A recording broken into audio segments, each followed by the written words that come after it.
परं तत्त्वाय नारायणाय गुरुभ्यो नमः।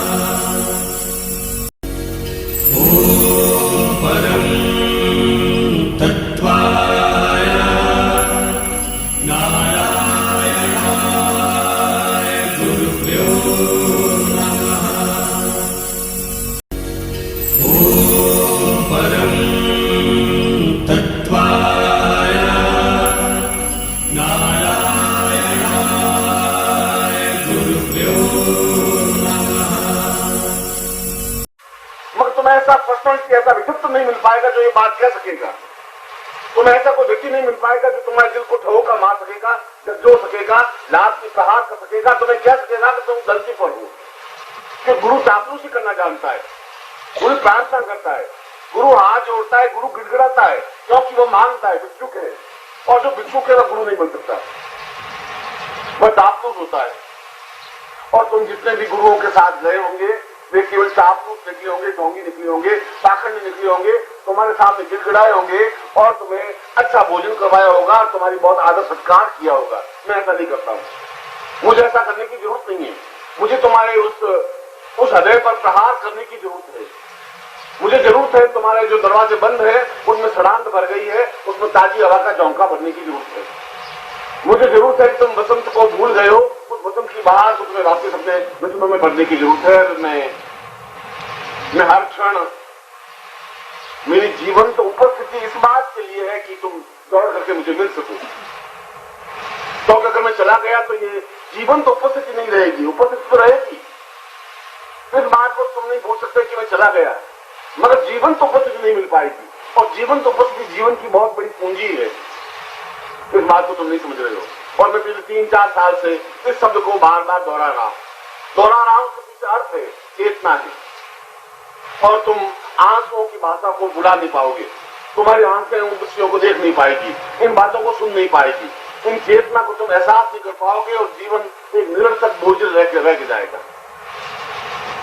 और यदि ऐसा जीवन रहा तो उस जीवन में और जीवन की मस्ती में कोई चेतना नहीं रह पाएगी। कोई ऐसा व्यक्ति तुम्हें नहीं मिल पाएगा जो तुम्हें इतनी तेजी के साथ कह सके, तुम्हारे हृदय में उतर सके और तुम्हें अपने प्राणों में समा सके। इतनी ताकत, इतनी विराटता उसमें होगी नहीं, है नहीं। उसके लिए तो कई सदियां बीतती है तब कोई ऐसा व्यक्तित्व पैदा होता है। और समाज उस व्यक्तित्व को पहचानता नहीं है और व्यक्ति अपना परिचय समाज को देता नहीं है। उसको जरूरत नहीं है, सोने को अपना विज्ञापन करने की जरूरत नहीं है, हीरे को अपना मुंह से बोलने की जरूरत नहीं कि मैं हीरा हूं। वो तो जौहरी बनने की जरूरत है, उसमें उस हीरे को परखने की जरूरत है। और जिस ज्ञान को, जिस साधना को जब ब्रह्मा अपने 17 पुत्रों को जो नहीं दे पाए, इसलिए नहीं दे पाए तो मुर्दा थे, इसलिए नहीं दे पाए क्योंकि प्राण चेतना नहीं थी, इसलिए नहीं दे पाए क्योंकि प्राणों में ताकत नहीं थी, विद्रोह करने की क्षमता नहीं थी, दम करके खड़े होकर बात करने की क्षमता नहीं थी तो एक बहुत बड़े चीज से वंचित रह गए। और वंचित रह गए और आने वाली चीज उस न्यूनता को आज तक भुगत रही है, क्योंकि उन मुर्दा शरीरों से मुर्दा शरीर पैदा हो गए। मगर वापस उस कड़ी को जोड़ने की जरूरत है, जुड़ सकती है, जोड़ने की कोशिश की है। भगवान बुद्ध ने अपने अंदर उतर करके उस कड़ी को जोड़ने की कोशिश की और ध्यान प्रक्रिया के माध्यम से अंदर उतारने की कोशिश की। शंकराचार्य ने बोल करके अपनी बात को कह करके खुद को समझाने की कोशिश की। कई व्यक्तियां हो सकती हैं, कई तरह की अभिव्यक्ति हो सकती है, बोल करके भी, अंदर उतर करके भी, कह करके भी, समझा करके भी। कृष्ण ने कर्म क्षेत्र में खड़े होकर के कर्म के माध्यम से समझाया कि यह जीवन है, यह चेतना है, यह प्राण है, मुर्दा शरीर होने की जरूरत नहीं है। वो कह रहा है ये सब मुर्दे हैं, तो यह कह रहा है क्योंकि मुर्दों की संतान है इसलिए मुर्दा है। और कृष्ण जैसा व्यक्ति गलत नहीं बोल सकता। कृष्ण जब गीता में कहता कि तेरे सामने जितने भी खड़े हैं, पांडव और दुर्योधन और कौरव, ये सब मुर्दा है, मरे हुए हैं, इनमें प्राण नहीं है, चेतना नहीं है। तू भी मरा हुआ है, मगर तू और मेरे स्पर्श से मैं तुम्हें जीवित कर दूंगा। आवश्यकता है तुम मेरे पास आ जा, आवश्यकता है मेरे में समाहित हो जा, आवश्यकता है तुम मेरे ऊपर विश्वास कर, और आवश्यकता है तू ये भूल जा कि तू कौन है, ये समझ ले कि तू मेरा अंश है, तू अंश नहीं है, मेरा मैं खुद हूं, इसलिए तू मुझ में समा जा, मैं अपने आप तुझे युद्ध में विजय दे दूंगा। और मैं भी यही कह रहा हूं कि इस संसार के युद्ध में तुम अकेले नहीं हो। तुम मुर्दा तो हो, मगर तुम्हारे पास वीरता नहीं है, हथियार नहीं है, तुम्हारे पास औजार नहीं है, साधन नहीं है, मगर तुम्हें केवल निकट आने की जरूरत है। तो बिल्कुल निकट आकर के इतना निकट आने की जरूरत है कि तुम अपने आप से समा जाओ, अपना अस्तित्व तो भुला दो, मिटा दो। जिस दिन तुम्हारे आंसुओं की भाषा से मैं समझूंगा, उस दिन मैं समझ जाऊंगा तो अपने आप प्राणों में उतर गए। जिस दिन तुम्हारी आंखें बोल जाएंगी उस दिन अपने आप में समझ जाऊंगा। तुम्हारे होठों की भाषा को मैं अलग समझता हूं। तुम्हारी आंखें बोलनी चाहिए, तुम्हारा चेहरा बोलना चाहिए, तुम्हारे शरीर की धड़कन बोलनी चाहिए, तुम्हारा रोम रोम बोलना चाहिए, और वो सब कुछ मुझे बता देगा कि तुम कहां और किस जगह खड़े हो, कितनी दूरी पार की है और तुम्हें कितनी दूरी पार करनी है। जरूर इस बात की है कि अगर गुप्त अंधेरा हो और अंधेरे में हाथ को हाथ में गूंज रहा हो तो और कुछ करने की जरूरत नहीं है। अगर तुम्हें दिया जलाने की ज्ञान नहीं है तो अपना हाथ चुपचाप गुरु के हाथ में सौंप देने की जरूरत है। और जिस दिन ये हाथ सौंप दोगे, जिस दिन अपना हाथ सौंप दोगे, उस दिन तुम्हारी जिम्मेवारी समाप्त हो जाएगी। उस दिन उसकी जिम्मेवारी है कि उसको अंधेरे में से तुम्हें रोशनी की ओर ले जाए, और मैं तुम्हें रोशनी की ओर ले जा सकता हूं। इतनी क्षमता मुझ में है, इतना ज्ञान और रास्ता मुझे मालूम है। वो प्रकाश चेतना के रास्ते पर मैं चल चुका हूं, मैं उस प्रकाश को देख चुका हूं, ब्रह्म से साक्षात्कार कर चुका हूं, और मैं तुम्हें उस गुप्त अंधेरे से निकाल के उस जगह पहुंचा सकता हूं।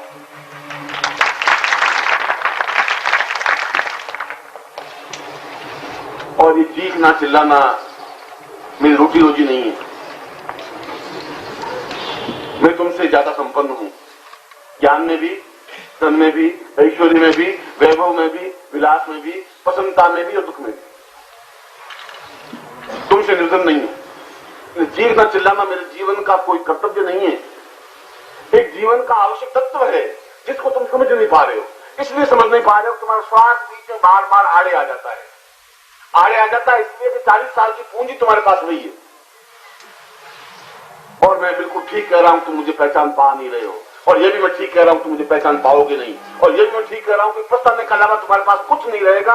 आने वाली पीढ़ियां तुम्हें धिक्कारेंगी, तुम्हें बदनाम कर देंगी, तुम्हें गालियां देंगी, तुमने बहुत कुछ प्राप्त कर सकते थे, तुमने कुछ नहीं प्राप्त किया। पीढ़ियों के पास उत्तर देने के लिए तुम्हारे पास कोई लाइन नहीं बचेगी। इतिहास तुम्हारा नाम बहुत गलत ढंग से लिखेगा, इसलिए कि तुम उस गंगा नदी के किनारे जाकर के भी प्यासे रह गए, मानसरोवर में जाकर के भी डुबकी नहीं लगा पाए। तुम जीवन में बहुत कुछ प्राप्त करते हुए भी कुछ नहीं कर पाए, खाली के खाली रह गए, मगर तुम बहुत कुछ प्राप्त कर सकते हो। मैंने वही जहां से अपनी बात प्रारंभ की थी वहां वापिस कह रहा हूं कि कालखंड बहुत कम बचा है, और समय और दूरी बहुत लंबी है। उस लंबी दूरी को तुम अपने पांवों से पार नहीं कर सकते तो गुरु के पांवों से पार कर सकते हो। अपनी ताकत से पार नहीं कर सकते, गुरु की ताकत से पार कर सकते हो। अगर तुम्हारे पास करने की ताकत नहीं है तो गुरु के पास पहुंचने की, शिष्य बनने की, और मेरे शिष्य की परिभाषा दी है कि देह से देह मिलने को शिष्य नहीं कहते, प्राण से प्राण मिलने को शिष्य कहते हैं। प्राणों में उतर जाने की क्रिया को शिष्य कहते हैं, प्राणों में समा जाने की क्रिया को उपनिषद कहते हैं, प्राणमय हो जाने को वेद कहते हैं। वेद अपने आप में नया शब्द नहीं है। जब प्राण में एक ही बूझ हो जाए उसको वेद कहते हैं। वेद माने जानना, जब उसमें समा जाओगे सब कुछ जान लोगे, वह वेद से। जब तुम निकट जाने की क्रिया करोगे वह उपनिषद से। तुम्हें शिष्य बनने की जरूरत नहीं है, शिष्यता से आगे बढ़ने की जरूरत है, शिष्य से उपनिषद होने की जरूरत है, उपनिषद से वेद होने की जरूरत है, वेद से ब्रह्म बनने की जरूरत है। कब तक शिष्य बने रहोगे? कौन सी घड़ी आएगी जब तुम उससे आगे बढ़ जाओगे? ऐसी कौन सी घड़ी आएगी जब तुम अपने आप को पूर्ण से समर्पित कर दोगे? और क्या हो जाएगा जब समर्पित हो जाओगे तो क्या खोओगे? क्या तुम्हारे पास है? क्या खोने के लिए तो कुछ है ही नहीं, जो कुछ है वो पाने के लिए है। तुम्हारे पास पूंजी कुछ नहीं है देने के लिए, तुम क्या समाप्त कर सकोगे? तुम्हारे पास कुछ है ही नहीं, तुम्हारी देह तुम्हारे बस में नहीं है, प्राण तुम्हारे बस में नहीं है, पूंजी तुम्हारे पास है जिसकी मुझे जरूरत है नहीं, तुम्हारे पास भेंट करने के लिए वास्तव में कुछ नहीं है। आंसुओं का अर्घ्य है, अगर वह भी भेंट नहीं कर सको तो इससे बड़ी निम्नता तुम्हारी जिंदगी की कुछ नहीं हो सकती। अगर तुम चढ़ते हुए सूर्य को अर्घ्य भी नहीं दे सको, अगर तुम झुक नहीं सको, उनके चरणों में मंदिर को देख नहीं सको, तो फिर तुम्हारा शिष्य बनने की पात्रता ही नहीं है तुमने। और फिर मेरा चीखना चिल्लाना, मैं तो जीवन के अंतिम क्षण तक भी तुम्हें आवाज तो दूंगा ही, क्योंकि वह मेरा धर्म है, वह मेरा कर्तव्य है, वह मेरा खून का रेशा है। मैं आया ही इसीलिए हूं, मेरा जन्म इसीलिए हुआ है, मेरे जीवन का चिंतन और तथ्य भी यही है, तर्क भी यही है, मगर तुम्हारे बीच का एक व्यक्ति बन करके आवाज दे रहा हूं प्रभु और बीच में तर्क बन करके इसलिए आवाज दे रहा हूं कि तुम मुझे अपना समझ सको। अलग खड़े होकर के अगर बोलूंगा तुम समझ नहीं पाओगे। जब अर्जुन ने प्रश्न किया कि कृष्ण तुम बिल्कुल सामान्य से बनकर के मुझे क्यों बोल रहे हो, उसने कहा इसलिए तुम समझ सको कि मैं तुम्हारे बीच का एक आदमी हूं। इसलिए अगर हिमालय से आवाज दूंगा तुम वहां तक पहुंच भी नहीं पाओगे। और इसीलिए तुम्हारी तरह मैं दुख भी भोग रहा हूं, तुम्हारी तरह सुख भी भोग रहा हूं, तुम्हारी तरह चिंताएं भी कर रहा हूं, तुम्हारी तरह खुशी भी मुस्कुराहट कर रहा हूं, तुम्हारी तरह हर क्रिया इसलिए कर रहा हूं कि तुम अपने जीवन का मुझे पाठ समझ सको, इसलिए कर रहा हूं।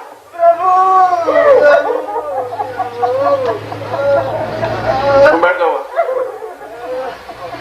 स्वामी, तुम चलो।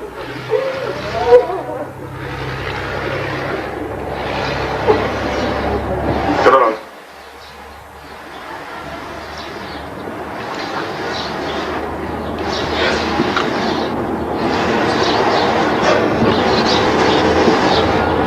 मैं तो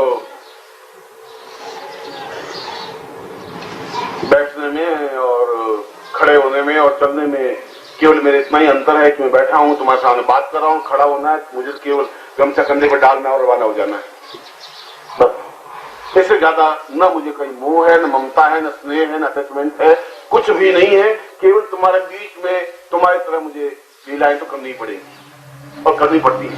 मैं भी मुस्कुराता हूं, मैं भी उदास होता हूं, न मुझे चिंताएं व्याप्त होती हैं, न मुझे उदासी व्याप्त होती है, न मुझे जीवन में चिंता मेरे ऊपर आक्रमण कर सकती है। मगर मैं अगर तुम्हारे बीच की धड़कन नहीं बन सकूंगा तो मुझे मिल नहीं पाओगे, एक आकार नहीं हो पाओगे। रेत के अंदर पानी मिल नहीं सकता, पानी के अंदर पानी मिल सकता है। अगर तुम पानी हो तो मुझे पानी बनना पड़ेगा, अगर तुम रेत हो तो मुझे रेत बननी पड़ेगी। जैसे तुम हो वैसा मुझे बनकर के खड़ा होना पड़ेगा। चाहे मैं अमृत कुंड हूं तभी मुझे रेत बनकर के खड़ा होना पड़ेगा। और तुम देखोगे ये तो रेत है, मैं रेत हूं, ये भी तो रेत है। ये तुम्हारी आंखों का भ्रम है। आंखों का भ्रम इसलिए है कि तुम उस गहराई के साथ देखने की कोशिश नहीं करते हो कि ऐसा इतना अमृत कुंड क्यों रेत बनकर के खड़ा है, सामान्य जल बनकर के क्यों खड़ा है। जितना योगी यदि सन्यासी एकदम से जिसको अर्घ्य देते हैं वो हमारे बीच में क्यों सीख रहा है, क्यों चिल्ला रहा है, क्या स्वार्थ क्या है, क्या प्रयोजन क्या है, मकसद क्या है, क्या तुमसे लेना क्या है मुझे। मैं नहीं जानता कि तुम्हारी आंखें कब खुलेंगी, और मैं ये भी नहीं जानता कि तुम्हारे हृदय की कपाट कब जागृत होंगे। मैं ये भी नहीं जानता कि मेरे किन प्रहारों से तुम्हें चेतना व्याप्त होगी, कब तुम्हारा दीपक जल पाएगा। और यदि नहीं जल पाया तो फिर एक दुर्भाग्य, एक बार फिर उस इतिहास को लिखेगा कि तुम्हें एक बार फिर जन्म लेना पड़ेगा। फिर इतिहास लिखेगा कि तुम फिर मेरे पास आओ। फिर मैं तुम्हें यही बात जो आज कह रहा हूं फिर मुझे कहनी पड़ेगी। मगर तब तक बहुत समय बीत चुका होगा। समय तो बहुत कम है और जीवन को समझने के लिए, जीवन का आनंद लेने के लिए और जीवन की मस्ती लेने के लिए तुम्हें पात्र लगना पड़ेगा। और इसीलिए इतनी कठिन और कठोर और अद्वितीय दीक्षा। और मैं बिल्कुल भगवती जगदम्बा के चरणों में बैठा हुआ हूं। कल रात को साधना में जब बैठा तो शायद मेरे ऊपर बहुत ज्यादा मानसिक दबाव पड़ा कि तुम ये क्या कर रहे हो, ये सिद्धेश्वर दीक्षा देने का तात्पर्य मकसद क्या है, क्यों जो जा रहे हो, क्या जरूरत है इन लोगों को, ये कहां खड़े हैं, तुम सिद्धेश्वर दीक्षा कहां दे रहे हो, किन लोगों को दे रहे हो। मैं इनको समझा रहा था कि जिन लोगों को दे रहा हूं उनके लिए गुण और अवगुण और कुपुत्र और सुपुत्र की मैं गणना नहीं कर पा रहा। मुझे जरूरत नहीं है। कुपुत्र हैं तब भी मेरे प्राणों से उतने ही प्रिय हैं जितने सुपुत्र हैं। मेरे प्राणों के अंश है, मेरे प्राण है, इसीलिए मैं दीक्षा देने के लिए तैयार हुआ हूं, उद्यत हुआ हूं। कल पूरी रात उस संघर्ष में मुझे बितानी पड़ी है, उन ऋषियों से भी, उन सिद्धों से भी, उन योगियों से भी, उन सन्यासियों से भी, जो आज इतना प्रयत्न सेवा करने के बावजूद भी सिद्धेश्वर दीक्षा प्राप्त नहीं कर पाए। क्योंकि इतनी कठिन कठोर परीक्षा है कि बार बार शिष्य के पास, गुरु के पास आता है, बार बार ठोकर खाता है। और जब पूर्ण रूप से मिट जाता है बीज, जब मिट्टी के अंदर मिल जाएगा तो विशाल वृक्ष फल बन सकेगा। तो मिटने की क्रिया ही नहीं जानते। बीज बाहर पड़ा रहेगा तो पेड़ नहीं बन सकता, पेड़ नहीं बन सकता तो छाया नहीं दे सकता, उसको मिटना पड़ेगा। तेल को जलना पड़ेगा तो दिया जल सकता है। और जब तुम मिटने की क्रिया नहीं जान सकते, तुम समर्पण होने की क्रिया नहीं जान सकते, तो ये दीक्षा भी अपने आप में कोई तर्क नहीं रखेगी, कोई अर्थ नहीं रखेगी। फिर भी मैंने जैसा बताया कि तुम अपने जीवन में उन साक्षात देवताओं के, उस ब्रह्म के, उस तत्व के दर्शन कर सको। ये तुम्हारे जीवन का निश्चय ही पिछले जीवन का या पिछले 25 जन्मों में से कोई न कोई पुण्य की लाइन तुम्हारी जरूर लिखी होगी, तब तुम्हारी ऐसी स्थिति आ सकी है कि मेरे मुंह से बात निकली है और तुम्हें मैं दीक्षा देने के लिए तैयार हो गया हूं। क्योंकि न्यूनतम के खाता तो बहुत लंबा चौड़ा है तुम्हारा, मगर पुण्य का भी कोई न कोई खाता जरूर रहा होगा और कोई बात चली। क्योंकि उस समुद्र के हिलोर में, नदी के बहाव में जो कुछ मुंह से निकल जाता है तो कह देता हूं।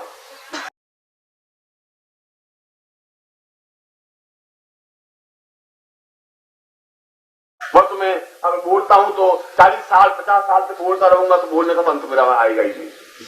और प्रत्येक बार नवीन बात कहूंगा, शास्त्रोक्त बात कहूंगा, प्रमाण के साथ बात कहूंगा, कहानी नहीं कहूंगा। ये चीज तो तुम्हारे लिए तो सौभाग्य की बात है, और तुम्हारे लिए सौभाग्य की बात नहीं। भी सन्यासियों से नहीं, पूरे भारत और संसार के सन्यासियों से भी जूझने और लड़ने के लिए तैयार हूं, तुम्हारी जिंदगी के लिए, तुम्हारे लिए, तुमसे छोड़।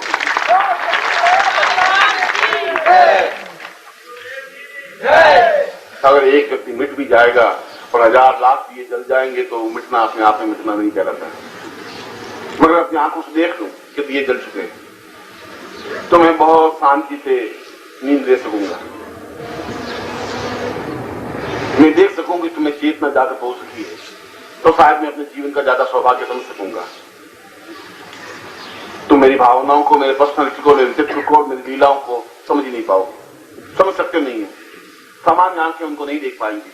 आंखों को भेद करके अंदर तक पहुंचोगे तो प्राणों को देख पाओगे, प्राणों को देख पाओगे तो तुम्हारे आंखों नहीं रुकेंगे, फिर तुम रुक नहीं सकते, फिर तुम्हारा अपने आप देख आ जाएगा, फिर अपने आप द्वारा आ जाएगी, फिर अपने आप समर्पित हो जाओगे। और जिस दिन समर्पित हो जाओगे उस दिन जीवन में अपने आप एक नवीन गुलाब की आभा चेहरे पर मंडराने लग जाएगी।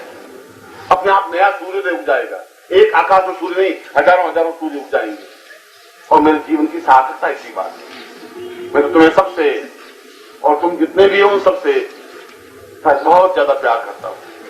तुम तो प्यार का अर्थ ही नहीं समझते, शायद प्रेम की परिभाषा तुम समझते नहीं, मैं समझता हूं। क्योंकि मैंने जिंदगी में प्रेम किया है, प्यार किया है, पुष्पों से भी किया है, पंखुड़ियों से भी किया है, प्रकृति से भी किया है, और देवताओं से भी किया है, और दुष्टों से भी किया है। मैं उस परिभाषा को, उस रचना को जानता हूं। मैं आज तुम्हें उस सिद्धेश्वरी दीक्षा को दे रहा हूं जिसके माध्यम से तुम्हारी केवल 2 आंखें नहीं, शरीर की 1000 आंखें जागृत हो सके, चैतन्य हो सके, प्राणों की आंखें। क्योंकि तुम्हारे शरीर के अंदर और शरीर है, उसके अंदर और शरीर, उन 7 शरीरों के आंखों को जागृतता मिल सके, चैतन्यता मिल सके, प्राण चेतना बन सके।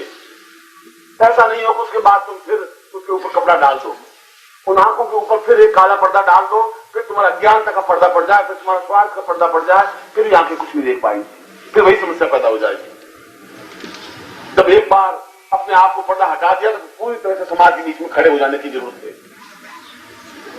वह जीवन की सार्थकता होगी, वह जीवन का आनंद होगा। और मैं सोचता हूं कि मैं तुम्हें उस अनिवर्सनीय और अद्भुत और अद्वितीय साधना को दे रहा हूं। मैं समझता हूं साधना का मूल्य क्या है, तुम समझ भी नहीं पाओगे। तुम्हें समझने के लिए अभी शायद 25 जन्म और लेना पड़ेगा, तब तुम्हें शायद एहसास होगा कि सिद्धेश्वरी दीक्षा भी कोई दीक्षा होती है। अनायास और अचानक कोई चीज मिल जाती है तो उसका मूल्य मैं तो आंका नहीं जा सकता। तुम जौहरी नहीं हो। जौहरी तो वो सन्यासी हैं जो सैकड़ों वर्ष तपस्या करने के बाद भी सिद्धाश्रम में आकांक्षी रहते हैं कि कभी निश्चलेश्वरानंद की नजर पड़ जाए और सिद्धेश्वरी दीक्षा दे दे, और दे दे हमारे जीवन में धन्य और सफल हो जाए। और कल वो यही कह रहे थे, और मैं उनको यही समझा रहा कि तुम इस चीज को समझ नहीं पाओ। ये उस स्तर तक मैं पहुंचूं, इंतजार करूं, इसके लिए तो उनको 25 जन्म लेना पड़ेगा, और 25 जन्म की अवधि तो बहुत लंबी होती है। मैं तब से उनको देख नहीं रहा हूं, क्योंकि तालाब का पानी रुक गया है, मुझे धक्का देना जरूरी है। मैं धक्का तब तक देता रहूंगा जब तक नदी नहीं बन जाए, और नदी बन जाए, मैं नदी का वेग देख लूं तो मुझे विश्वास हो जाएगा कि ये समुद्र में मिल जाएगी।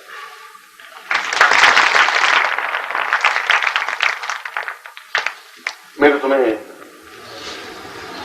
आशीर्वाद नहीं दे रहा हूं, तो प्राणों की त्वरा दे रहा हूं, प्राणों के अंश दे रहा हूं। मैं खुद अपने आप पर्सनलिटी को बांध करके और बिखेर करके तुम सबको सब लोगों के बीच में विस्तृत कर रहा हूं। मैं दे रहा हूं तुम सबको, और तुम कभी भी थोड़ा गर्दन झुका के अपने वक्षस्थल में देखोगे तो मुझे बिल्कुल बैठा हुआ साक्षात अनुभव कर सकोगे, निश्चित रूप से कर सकोगे।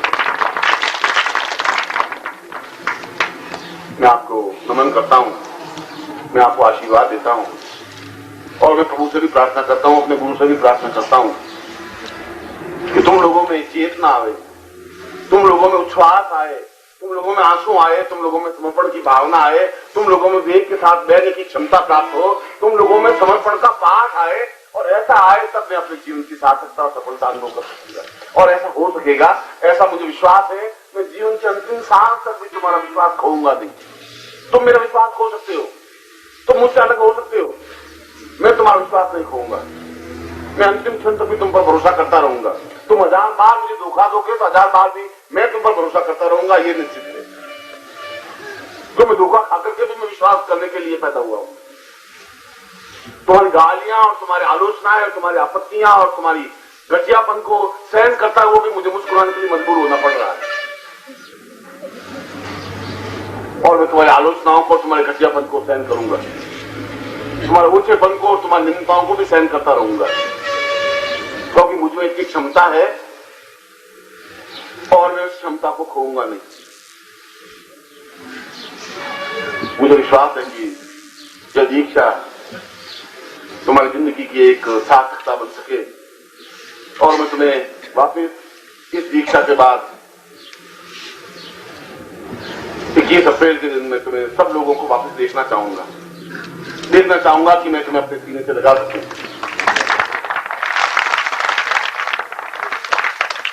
और मुझे विश्वास है कि तुम्हारे कदम रुक नहीं सकते।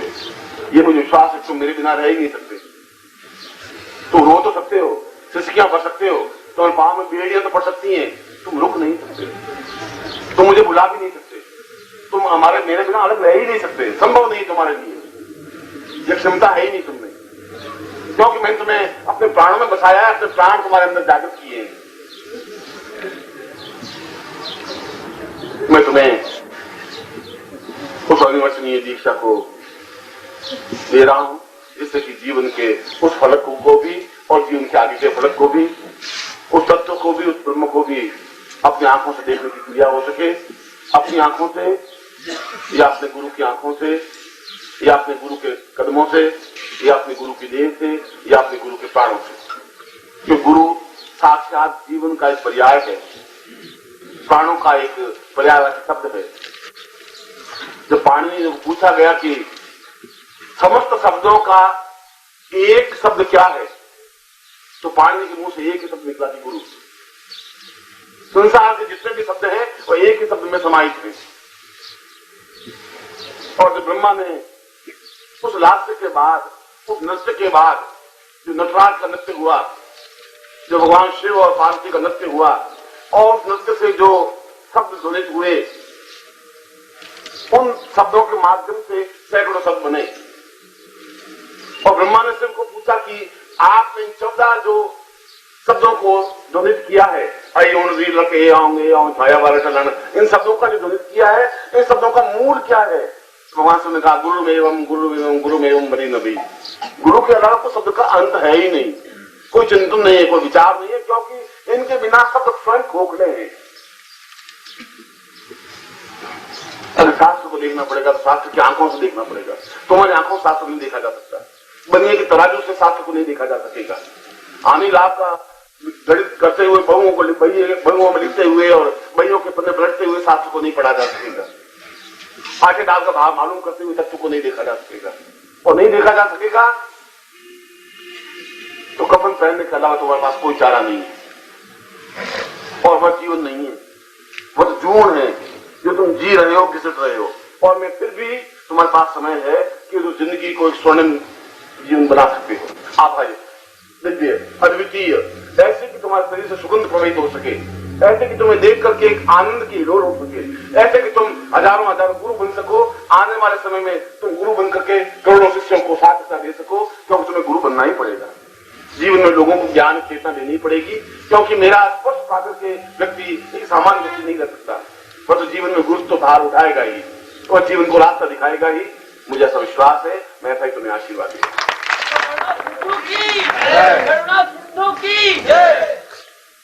अब मैं तुम्हें उस दीक्षा को दे रहा हूं। दीक्षा के उपकरण की रश्मियां उनसे टकरा करके प्राणों में पहुंच सकती हैं, तुम्हारे शरीर में सीधे प्रवेश नहीं कर सकती, संभव नहीं है। तो प्राण चेतना किसी पर देख के परावर्तन हो सकता है। अब शीशे में मुझे मुंह देखना है तो शीशा मेरा चेहरा नहीं दिखा सकता, मेरे चेहरे की किरणें शीशे से टकराती हैं और शीशे से टकरा करके वे किरणें वापस मेरी आंखों में आती हैं, तब मेरा चेहरा शीशे में दिखाई देता है। शीशे में कोई ताकत नहीं है कि मेरा चेहरा दिखा दे, वो तो मेरे चेहरे की तेज है जो कि शीशे से टकराता है और टकरा करके परावर्तित होकर के वापस मेरी आंखों में घुसती है, तब मैं अपना चेहरा देख पाता हूं। और इसीलिए इन उपकरणों में उस ब्रह्मांड की रश्मियों की टकराहट होती है और टकराहट तुम्हारे शरीर में प्रवेश करती है, इसलिए तुम ब्रह्मांड तुम्हारे शरीर में समाहित हो सकता है, इसलिए तुम्हारे सैकड़ों आंखें जागृत हो सकती है। इनकी जरूरत नहीं, तुम बैठ होनी चाहिए।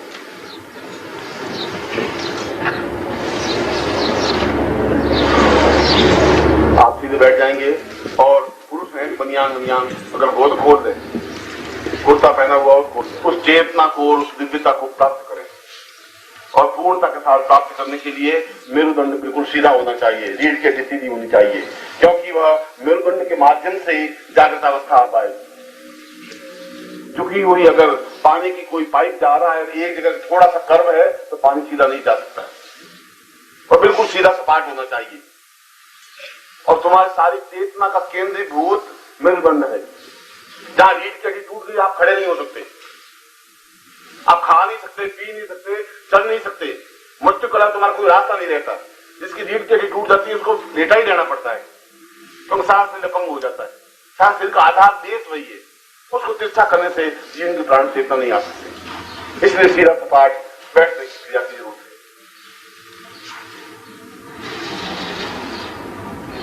और मैं ब्रह्मा ने जो विश्वामित्र को जो अनिवर्तनीय दीक्षा अपने मुंह से दी, वे शब्द तो आज भी वातावरण में और अंतरिक्ष में गुंजरित में, आवश्यकता है उन शब्दों को पकड़ने की और उन शब्दों तक पहुंचाने की।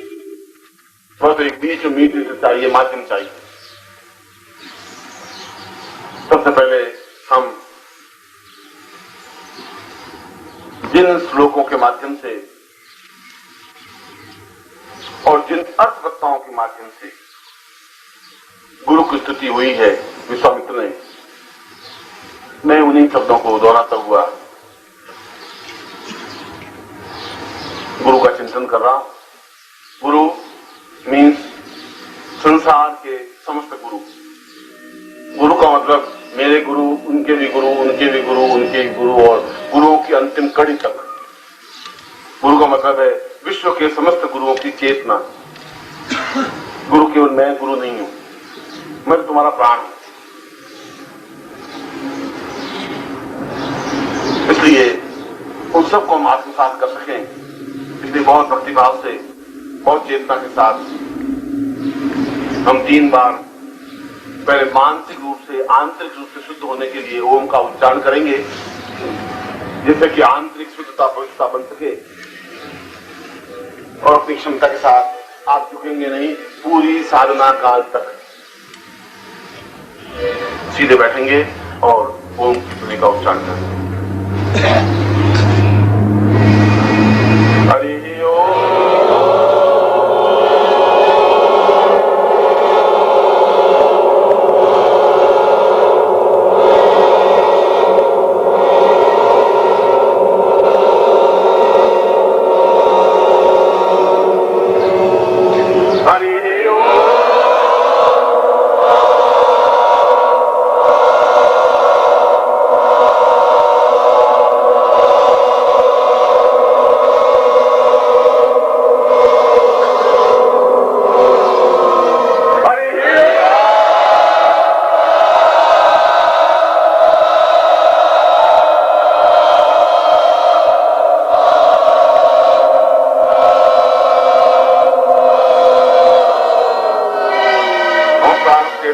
सांजर्तयामि अहं पुरुषामरास्मान् स चैतन्यो सततं पुरुषामरास्मान् स दिव्यः स चैतन्य रूपेण मां पुरुषां निकृष्टान् नान्ति समस्त गुरुवैयासां ब्रह्मांड रूपं सा पूर्वा सा दिव्यो सां चैतन्यम् आप्यामि सा पूर्वा सा गतो वै सां धीरां सा चिन्तयामि नमः सा एतवां कल्याणं पूर्णतां सा पूर्णवत्ते सां धीरा विद्वाय बलाय वर्तते सुप्रजास्त्वां सहस्रां मधो उदीर सदा सन्मा रत्रादुं गुरुं पात्येत। मैं सिद्धासन की स्तुतियों के माध्यम से उन गुरुओं का आह्वान कर रहा हूँ, उन सिद्धों का आह्वान कर रहा हूँ, उन तपस्वियों का आह्वान कर रहा हूँ जिनके तपस्या करने से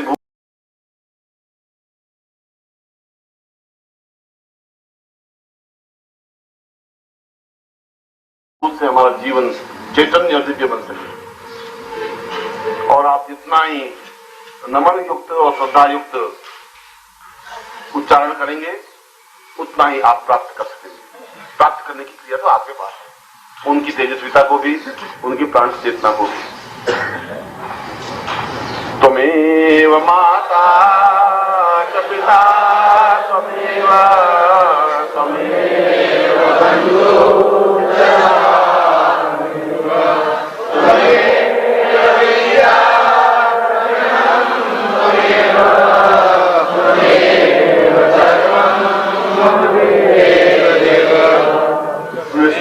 विशुद्धरूपेण मृगाक्षतीवम् ब्रह्मांड रूपम परिपूर्णचित्यम् सिद्धोश्रमायम् आवम् मदेयम् त्वमेवं शरण्यं त्वमेव माता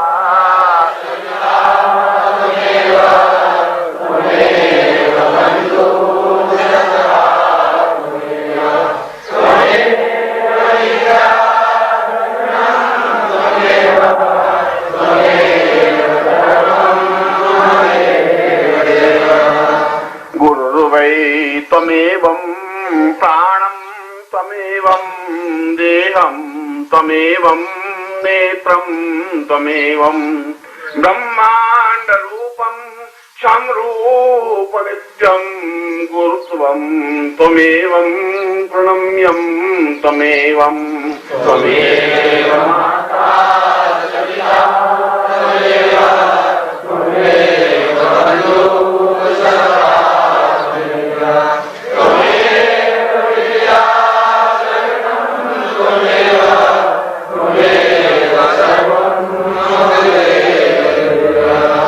न जानामि ज्ञानं न जानामि ध्यानं न पूजा न चिन्त्यं न वैर्यं न वेद्यं न जानामि मन्त्रं न तन्त्रं न योगं जाना गुरुत्वं प्रणम्यं त्वमेव माता त्वमेव बन्धुः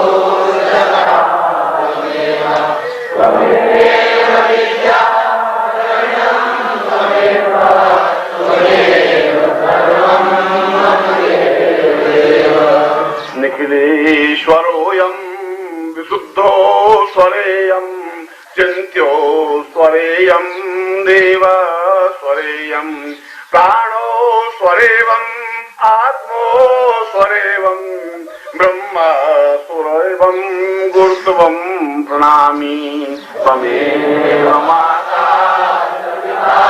त्वमेव बन्धुः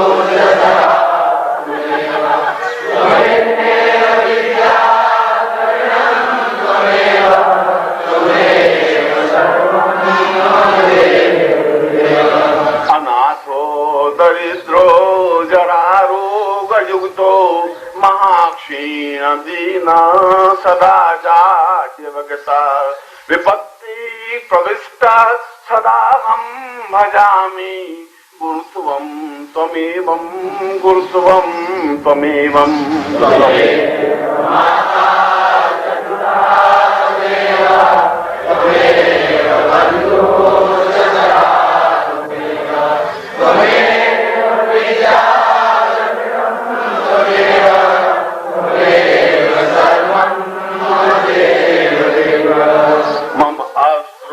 तेजं प्राणं च दीपं देहं स्वरूपं वाणीमदान्यम् आत्मं सचैतन्यमेवं शरण्यं गुरुत्वं त्वमेवं त्वमेवं त्वमेवं त्वमेव माता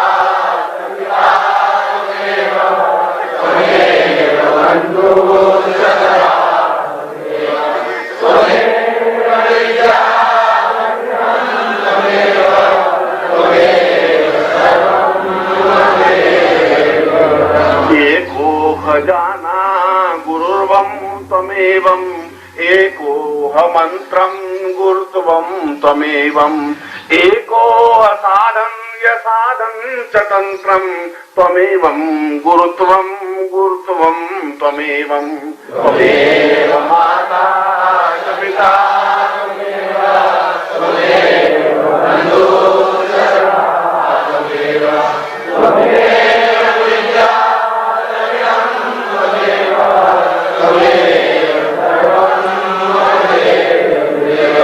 निखिलेश्वरोऽयं प्राणोस्वरोऽयं देवेश्वरोऽयं चित्तेश्वरोऽयं आत्मेश्वरोऽयं ब्रह्माण्डरूपं त्वमेवं गुरुत्वं गुरुत्वं त्वमेवं त्वमेव माता पिता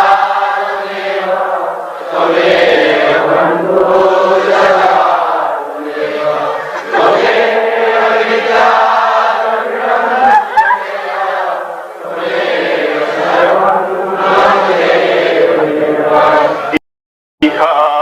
रूपम यदेहरूपम यचेत्तरूपम यज्ञान रूपम इदमेव वस्तु त्वदीयं त्वदीयं गुरुत्वं त्वदीयं गुरुत्वं त्वदीयं त्वमेव माता पिता त्वमेव बन्धुः सखा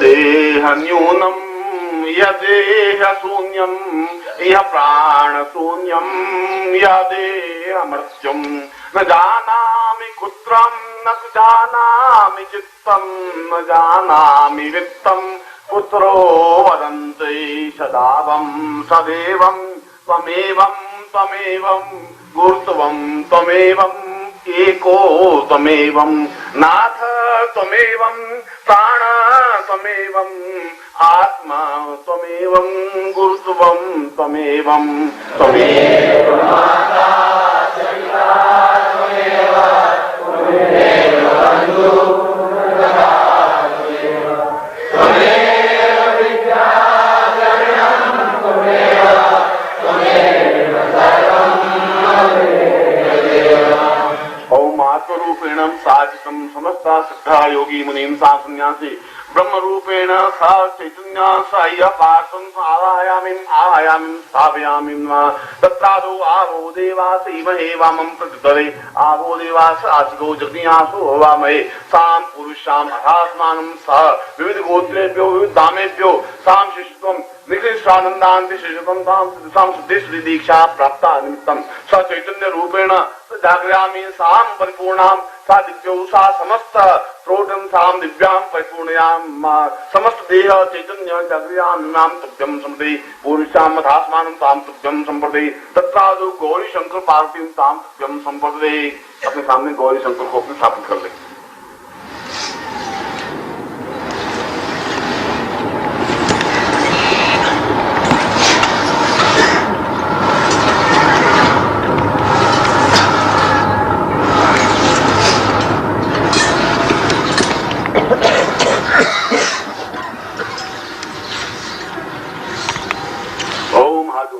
चैतन्य रूपेण सां गौरी सां पुरुषां पातिवत्यां रूपेण सा चिन्तयन् सदा शिव महादेवायां सा पूर्व आदि ब्रह्म आदि अचिन्त्य अविज्ञा विज्ञान सा पूर्व रूपेण सा चिंता परिपूर्ण साम्य तस्मानि पुरुषम आवायामि स्थापयामि नमः संभवाय मयो भवाय नमः शंकरा यह च महेश्वराय नमः शिवाय च शिवतराय च नमः शिवाय आवायामि स्थापयामि गौरीं स्थापयामि मां ओम अम्बे अंबिके बालिके नमः नयति कसना सहस्त्रिकां सुब्धिकांतां पीतवासिनं गौरी शंकरेण सा पुरुषां अथात्मानं निखिलस्वानन्दान्ति आवायामि स्थापयामि जागरयामि तोषयामि त्वा मम शरीरे आवायामि शिव शंकरो पार्वतीं सा सुनिधो सा चैतन्यं सा दीर्घयामि सामायामि पुरुष रूपेण सा चैतन्यं त्वाद्भुतानि सा देवीं स्थापयामि तत्रादु मां पुरुषाम् अथात्मानं सतुभ्यं संवर्धते तत्रादु गणपतिं प्रार्थयेतः।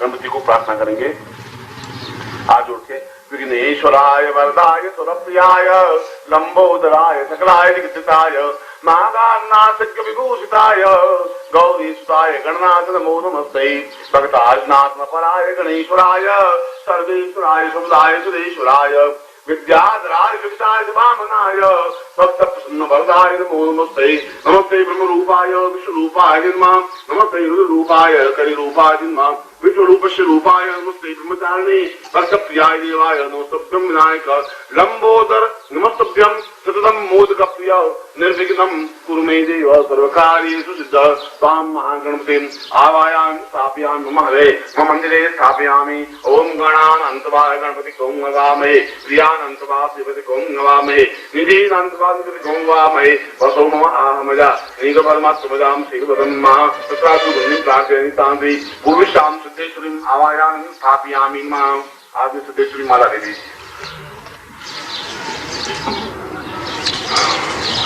और अंगूठी के नीचे उनका सुमेरु पर्वत दबा हुआ हो, जहाँ वो गुलाबी डोरा बंधा हुआ है उसको सुमेरु कहते हैं, जो जॉइंट है वो दोनों अंगूठों के बीच में हो और माला तुम्हारे हाथ में हो।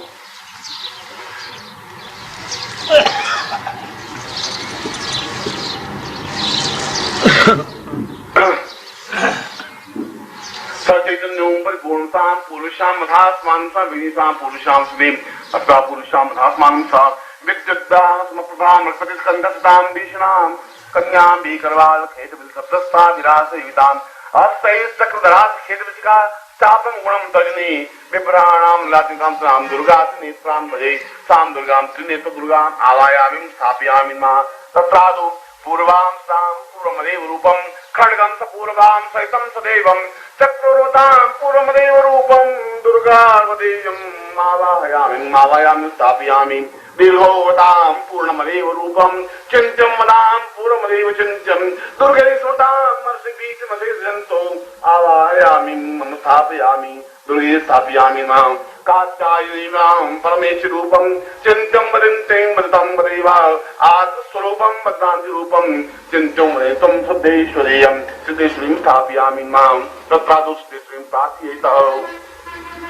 उन ब्रह्मा के द्वारा जिन्होंने सिद्धेश्वरी को उन विशेष मंत्रों से आह्वान किया था, उन्हीं मंत्रों के माध्यम से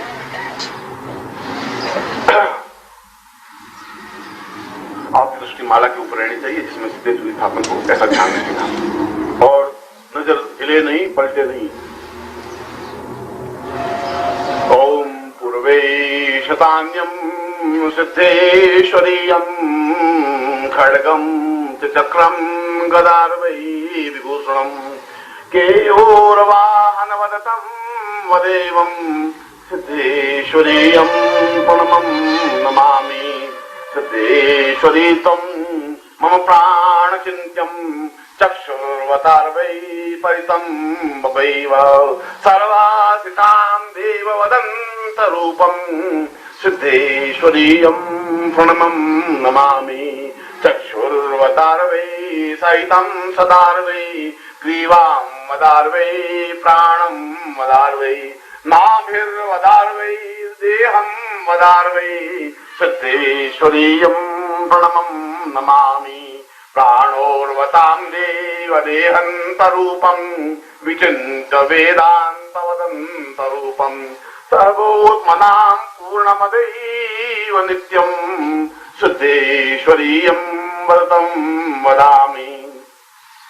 ग्रीवां मदैर्वां चक्षुर्वदैर्वं शिरस्त्राणरूपं कुण्डालिनिर्वै एवां हयामि सिद्धेश्वरीं सिद्धेश्वरीयम् आवाहयामि मम स्थापयामि देहं च देहं प्राणं च प्राणं जिह्वा च जिह्वार नेत्रौ च नेत्रं नाभिर्च नाभिः देहं वदन्ति स्थापं स्थापं सिद्धेश्वरीयम् आवाहयामि चावाहयामि प्रणम्यं प्रणम्यं वदान्यं प्रणम्यं त्वदेवं त्वदेवं च रूपं त्वदेवं विशुद्धार्वदेवं सिद्धार्वदेवं सिद्धेश्वरीयं वदतं वदैर्वै ज्ञानं च नित्यं च देहं सदैर्वै प्राणोच्छवासं प्रणतं वदेवं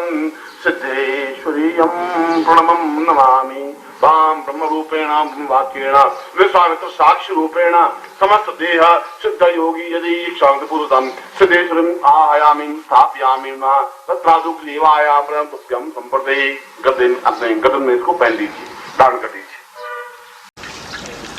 और सुनिए तो फलक पीछे की ओर रहना चाहिए पृष्ठभूमि में। जो लाल धागा है वो पीछे की ओर रहना चाहिए और पूरी माला आगे रखते हैं।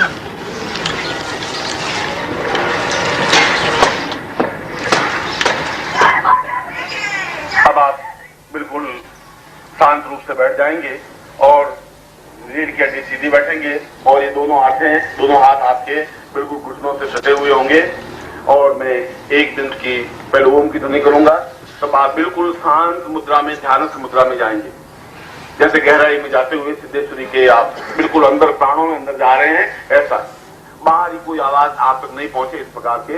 और जब दूसरी बात ओम की ध्वनि करूं तब तुम्हें आंख खोलनी है, तब तक आप जितना अंदर जाने की कोशिश करें उतना अंदर जाएं, नहीं जा सकें तो मैं अपने आप आपको अंदर ले जाऊंगा, मगर आप मिलेंगे नहीं, बिल्कुल अकंपित भाव से जैसे ध्यान करते हैं। आपने बुद्ध की प्रतिमा देखी होगी, बुद्ध की मूर्ति की जहां बिल्कुल निष्कंप भाव से बैठे हैं, उस भाव से बैठे हों और आपकी तीनों नाड़ियां ईड़ा पिंगला और कुसुमना ये बिल्कुल घुटनों से सटी हुई हों और आप सीधे बैठे हुए हों। इस प्रकार से आपको ध्यान करना है, मगर अकंपित नहीं हो आप। पहला मैं जब ओम ध्वनि करूं तब आपको बोलना कुछ नहीं है, आपको बिल्कुल नेत्र बंद करके और ध्यान की क्रिया प्रारंभ करनी है और ऐसा महसूस करना है जैसे आप अंदर गहराई के साथ में शरीर तक पहुंचने की क्रिया कर रहे हैं।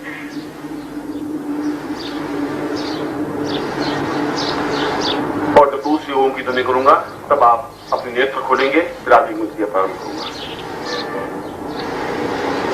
हरि ओम।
पूर्वाम अथास्मानं सा देवत्वं सा वेगा अथास्मानं सा भूवं भुवं स्व महाजना सपा सत्यम स समस्त देह समस्त सप्तदेह सप्तलोकं में आवाहयामि जागृयामि ताम पुरुषाम अथास्मानं स चैतन्य ताम सत्यम संवर्धे।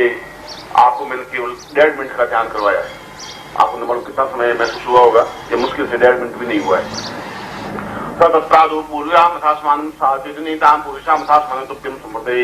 अब मैं अपने दाहिने हाथ को जहां जहां शरीर के अंगों को स्पर्श करूं, आप भी अपने शरीर के उन्हीं अंगों को स्पर्श करेंगे सीधे बैठ करके। पांवों को हाथों को हिलाएंगे नहीं। दाहिना हाथ में राइट हैंड जीवनाथ, जिससे कि सारे शरीर के चक्षु जागृत हो सके, उस प्रकार की क्रिया करिए। और आप सीधे जैसे कि हाथ में बैठे थे उसी ढंग से बैठे, आंखें खुली रहेंगी, मगर आप बैठे उसी प्रकार से रहेंगे, हिलेंगे नहीं।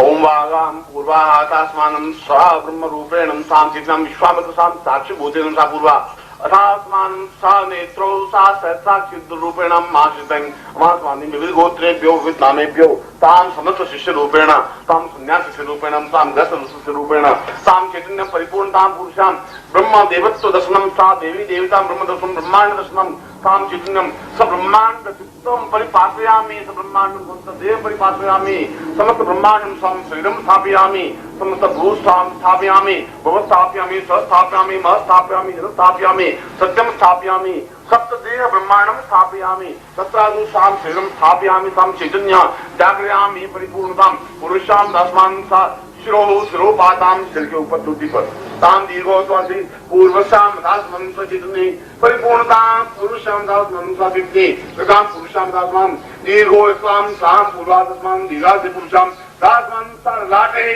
साम पुरुषम दीर्घो साम पूर्वाम सचितनाम परिपूर्णताम मध्याम पुरुषासाम जाकर ताम पुरुषम दासमान सचितनी दीर्घो सा पुरुषासम नेत्रो सामितम सूर्य आक्षंग दासमान रिलेशन मुरेंजा इरणीय दागिनादियो यादि गुणान सुदर्शनसे दत्तादुन्नं देवासनं भूसुवर्णं माते क्षताय मैं तेजस्याय मैं ते जान राज्याय इंद्र सेन्द्रियाय इमं अमुक शब्दम क्षेत्रं से विषय हो नीराजस्मनाकं ब्राह्मणा नकुराजा चंद्राम स्थापयामि सूर्यनं स्थापयामि तत्तादु नासिके ग्राणं स्थापयामि नाक पर ताम दीर्घायुत्वाय बलायुत्वाय सतम अदौ जीव सदा सम्मानित्वादितातु मुखे स्थापयामि ओम पा पूर्वां साम सदां दीर्घासां पुरुषां दासानं स चैतन्ये परिपूर्णां ते सा एतकल्याणां मा पुरुषां दासानं च दीर्घां ते त्वं चिबुकं इसके पर एवं साम दीर्घायुत्वाय बलायुत्वाय विवासे बधानमानं सा चैतन्ये परिपूर्णां सा चैतन्यं तो जागृयामि सा नेत्रो जागृयामि सा पुरुषेण ग्रीवायां गगन पर एक कल्याणं कंठे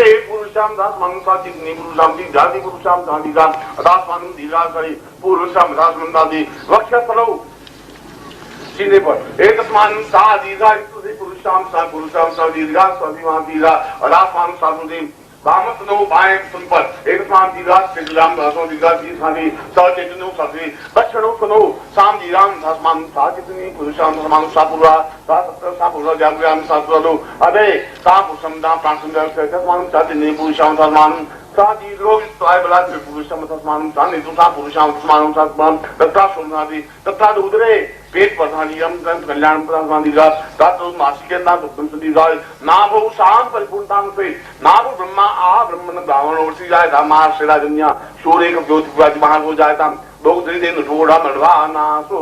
अब बाएं हाथ से दाहिने हाथ सीधा कर दीजिए, बाएं हाथ से आगे ओम नाभो वापस नाभि पर एक साम कल्याण बपा सुनिंदान जाज पुरुषां दासमानं शांति लिंगे साम पुरुषां दासमानं सा चिंतितं जाति अदासं जागृयामि सा पुरुषेण भाव से पूर्ति वाम जंगायां बाएं जंगा पर ओम पुरुषां दासमानं साम पुरुषां दासमानं शांति दानु जंगां पुरुषां साम दाहिने जंगां पुरुषेण दैवादि पुरुषां वाम पादौ सा परिपूर्णतां भवति दक्षिण दादि दक्षिणे पादौ सा पुरुषां दासमानं शांति पुरुषां दासमानं वाम चरणे सा पुरुषां दासमानं दीर्घ दक्षिणे चरणतां पुरुषां दासमानं पतले वाम पतले से नीचे वाम पदे स्थापयामि दक्षिणे पतले स्थापयामि साधु वाम पृष्ठौ स्थापयामि तां पुरुषां दासमानं समस्त शरीरे तां पुरुषां दासमानं तुभ्यं सुखीमुषां दासं सा चैतन्ये तां पुरुषां तुभ्यं तुमले तत्रादु मधुसेना अग्निं स्थापयामि मां।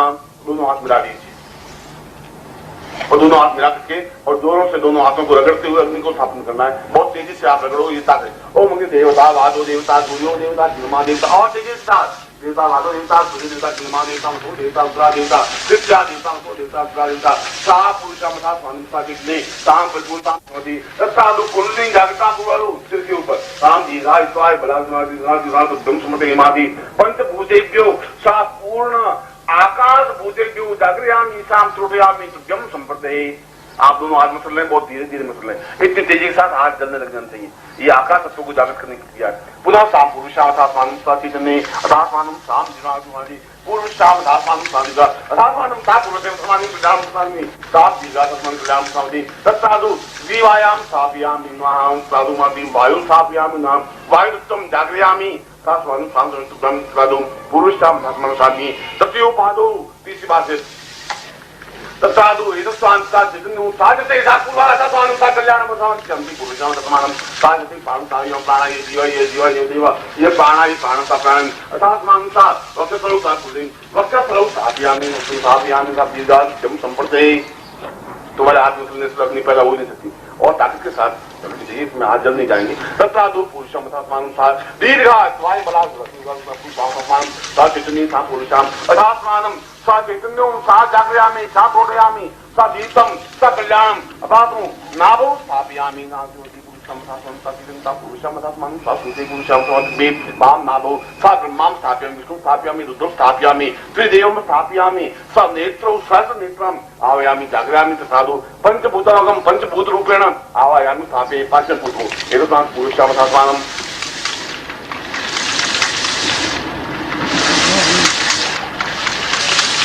इससे कुछ नहीं होगा, इससे 100 गुना ज्यादा तेजी के साथ करना पड़ेगा।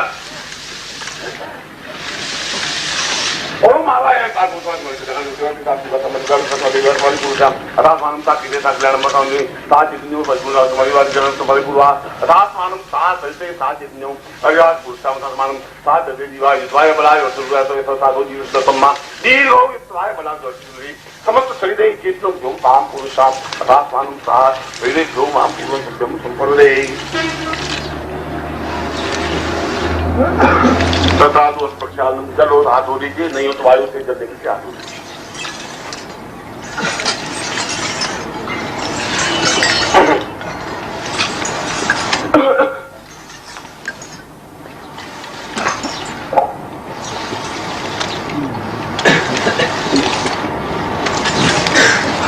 अगरबत्ती लग रही हो तो जल रहा है तुम अगरबत्ती मत लगाओ, तुम देखो ये दरी जला दी।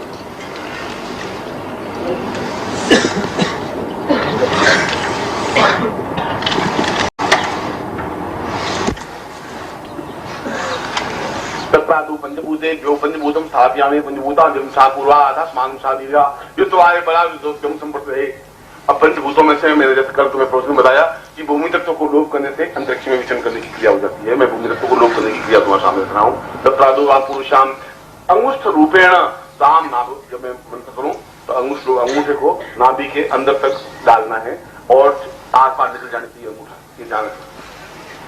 ओम पुरुषामथात्मानं सा चैतन्ये साम पुरुषामथात्मानं सा दीर्घो युद्धवाय बलाय जो दीर्घोस्तिम अत्रादु साम पूर्वा हाथ ऊंचा कर दीजिए। एवं सा अंतरिक्षे साम ब्रह्मांडं बापसदि दीर्घो युद्धवाय बलाय जो पुरुषामथात्मानं सा चैतन्ये सा दत्तां पुरुषामथात्मानं नाभौ सा ब्रह्मां स्थापयामि ब्रह्म जागृयामि सा विष्णु स्थापयामि विष्णु जागृयामि सा रुद्रं स्थापयामि रुद्रं जागृयामि समस्त देवता स्थापयामि समस्त देवतां जागृयामि मम मातृ रूपेण स्थापयामि पितृ रूपेण स्थापयामि कात्यायनी स्थापयामि रुद्राणि स्थापयामि भैरवाणि स्थापयामि भैरवं स्थापयामि भवानीं स्थापयामि अंबिके स्थापयामि स स्थापयामि स जागृयामि स त्रोडयामि स दीप्तयामि सा पुरी तत्साधु नाभि स्थापयामि तत्साधु पूर्वा सा सतां सा दीर्घायुः कीर्ते सा पुरुषे पीछे क्यों जाना चाहिए अंगूठा से देवां सा पुरुषां चित्तना पुरुषां अथात्मानं सा दो साथ जोड़ देकर के आम आवामी पुरुषम साम संधि पुरुषाम अथात्मानं साकृते प्रवासमानं सचितनितां पूर्वाम अथात्मानं तुभ्यं सात्पूरे समस्त शरीरेभ्यो जागृयामि तथा पूर्वा अथात्मानं सा सत्य तुभ्यं संप्रदे। अब सीधे बैठ जाइए। मैं सिद्धेश्वरी मंत्र चेतना आपकी आंखों के माध्यम से आपके शरीर में प्रवाहित कर रहा हूं, जिससे कि सारे शरीर की नेत्र जागृत हो सके। इसलिए आप मेरे चेहरे की ओर देखेंगे।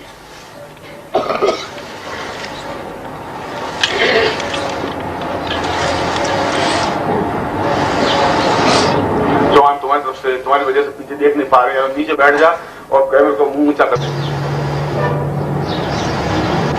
ओम परान्नम सतार्वै साधीनो यत्वासाम पूर्वात्मानं साचैतन्यं परिपूर्ताय मतमग्नि रासमानं साचैतन्ये पूर्णां पूर्वात्मानं कीर्तयेतां दीर्घायुष्माय बलायुषे दीर्घा पुरुषमतास्मनं साचैतन्येतां पुरुषां अदास्मानं सिद्धेश्वरीतां पुरुषादास्मानं साचैतन्येतां पुरुषादास्मानं सायिता पुरुषावनिखेत बोलयत्वां वायुदेवो वसविता पार्वतीमाय कर्मण आप भागम रंगवाद मामवती समान दसुद्रुवा अस्मिन् गोपदुष्या तब्बेरी यजमान से पुरुषाई सा दीर्घा युत्वाय बलाल सुरादी सापुरा अदास मान दिव्यो सापुरा अदास मानम सा सते सा दीर्घा युत्वाय बलाल सुरादी दीवादी पुरा दीर्घो युत्वा सा साम दीर्घा पुरा दास मानम सा प्रति पूर्वशम मानम सा चैतन्य पूर्वनाम समिति पुरुषा दास मानम सा सप्तश्वरी नाम पुरुषा मधुमानी शास्त्रसे मम शिष्यतुम शांति विधाय हम नित्यं जागृयामि सब प्राणी जागृयामि दोष सारमि दित्तुम जागृयामि आगुं स्थापयामि आवायं स्थापयामि क्रम स्थापयामि पूर्णं स्थापयामि सचैतन्यं स्थापयामि अंकं संगतं बम्यं संबिंदुलाय मर्दय जागृत तोड़ा दीप्तं पुरुषो स्थापां पिंपं पार्थिपूर्णं कांकिं गुंगजतां शां श्री ऐसा पुरुषम दस्मानम सचैतन्यं सा पूर्वादस्मानम सचैतन्यं साम जागृयामि सा पुरुषम दस्मानम सब निदे पूर्वादस्मानम सा चैतन्य कृतांति पूर्वा सा चैतन्यावसेन रासमानम सा दीर्घा तोदिपुरा इतेदां पुरुषम स्वामी दीर्घो इत्वाय ब्रह्म ब्रह्मसे पुरुषा रासमानम सा जते सा दिव्यो सा पुरुषम धर्मानम सद्विते सा पुरुषम धर्मम दीर्घो इत्वाय बलाते पूर्वा सतम दरीरा दुर्गा अदोस्मानम सा दीर्घा दुर्गा अदोस्मानम संकरा पुरुष तुम्हारी श्री ब्रह्मा पुरुषावसमानम सदिदा शुद्धेश्वरीं ताम अंकम चंता पुरुषां मंगां गिंगिं यमुं लिंगो सा पुरुषां साधे श्रीं श्रीं सा पुरुषां सद्वानं सा चित्तनि सा दीर्घा तस्मान् राम सा पूर्वोतासनं प्राण जीव ये जीवा देह ये देव समस्तम ये देव सा भूदेव सस्वदेवा देवजन देवत्य सप्त देह से सप्त धार संसादी पुरुषा अंतरिक्षं सा ब्रह्म लोकं सा विष्णु ब्राह्मी रुद्र लोकं सा जागर लोकं सा इंद्र लोकं सा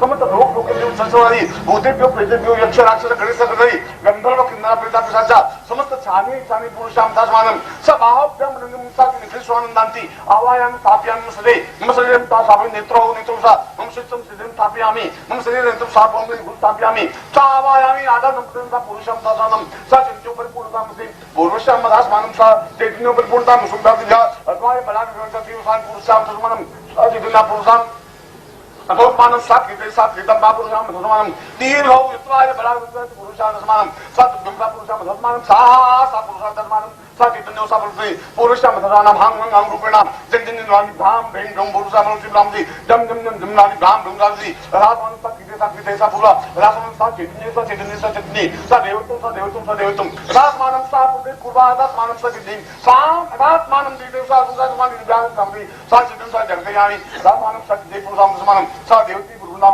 दीर्घौ युत्वाय बृहस्पतिमातु जातु नाम तोड़ा दीप्तं पुरुषां पां शक्ति पुरुषां दाम शुद्धेश्वरीतां सा सदिस्वा नेत्रो सा नेत्रं राम नेत्रो सा दक्षिण नेत्रो सा खंड नेत्रो सा इंद्र नेत्रो सा आकाश नेत्रो अक्षर नेत्रो सा पूर्व नेत्रो सा अक्षर आद्य नेत्रो सा जल नेत्रो सा प्रसन्न नेत्रो सा प्रचंड नेत्रो सा पुरुषं दशमानं सा चैतन्य परिपूर्णता पुरुषं सा सुंदर समस्त नेत्रेभ्यो मम शिष्यत्वं समस्त नेत्र दापयामि समस्त टोटम स्थापयामि सा समर्पणं सा पुरुषे गुरुचरणेभ्यो गुरुनेत्रेभ्यो गुरुदेहेभ्यो गुरु प्राणेभ्यो गुरु प्राणेन स्थापयामि तब सिद्धितं स्थापयामि सा पुरुषं समस्त देह रोमं सा चैतन्य सा पुरुषं समानं सात तुभ्यं तुभ्यं समर्पये तां पूर्वाः सां पुरुषं समानं तुभ्यं दो शान्तिरन्तरिक्षं शान्ति पृथिवी शान्तिराप शान्तिरोगय शान्ति विश्वदा शान्ति वेदा शान्ति ब्रह्म शान्ति सर्वं शान्ति सामा शान्ति देवी यथाहं सर्व शान्तिं तुभ्यं संवर्धते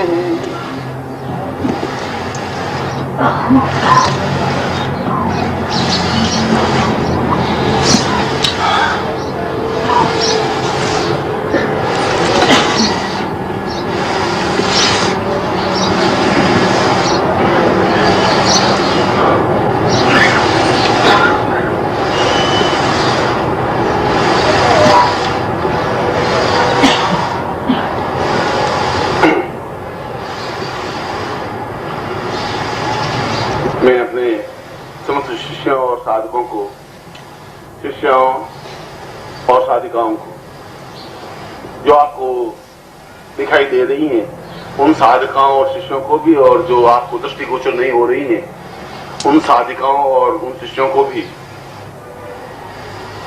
मैं इस सिद्धेश्वरी दीक्षा के माध्यम से जो कुछ मैंने आप लोगों को प्रदान किया है, इसके लिए मैं स्वयं अपने गुरु और महर्षि मुद्गल का आभारी हूं। और मैं साक्षात प्रजापति ब्रह्मा के चरणों में अपने आप को निवेदन करता हुआ और उनसे आशीर्वाद का आकांक्षी होता हुआ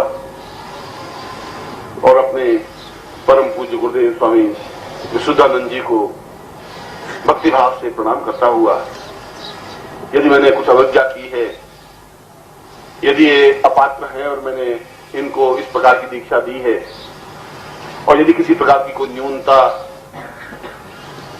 या समय से पहले इनको मैंने दी है, तो इस संबंध का जो भी न्यूनता है, जो भी कमी है, उसका जिम्मेवार मैं हूं। इन शिष्यों की किसी प्रकार की कोई न्यूनता या गलती नहीं है। मेरी तो केवल इच्छा इतनी रही है कि मैं अपने शिष्यों और साधकों को और अपने प्राणों को वह तेजस्विता दे सकूं, जिससे कि वे एहसास कर सकें कि उन्हें एक अद्भुत तेजस्वी गुरु प्राप्त हो सका है, जो जीवन में वह सब कुछ प्रदान करने में समर्थ है, जो अपने आप में अत्यंत दुर्लभ और कठिन है, और जिसको देने के लिए मुझे खुद स्वयं ब्रह्मा के सामने नतमस्तक होना पड़ा है। अन्यथा मैं अपने गुरु और इष्ट के अलावा किसी तीसरे के सामने चरण झुकाया ही नहीं है, चरण झुकाता भी नहीं है। न सिर को कभी झुकाया, न सिर को झुकाया हूं, मगर आज फिर भी मुझे ब्रह्मा के सामने नतमस्तक इसलिए होना पड़ा है कि मैंने समय से पहले आपको दीक्षा दी है। मगर मुझे आप पर अगाध विश्वास है, अगाध आप पर श्रद्धा है, और आपकी चैतन्यता पर और आपके शिष्यत्व पर मुझे पूर्ण आस्था है। मैं आपको अपने हृदय से पूर्ण आशीर्वाद देता हूं कि आप अपने जीवन में पूर्ण सफलता, ऐश्वर्य और संपन्नता प्राप्त करें। एक बार मैं पुनः आप सबको आशीर्वाद देता हूं। परम पूज्य गुरुदेव भगवान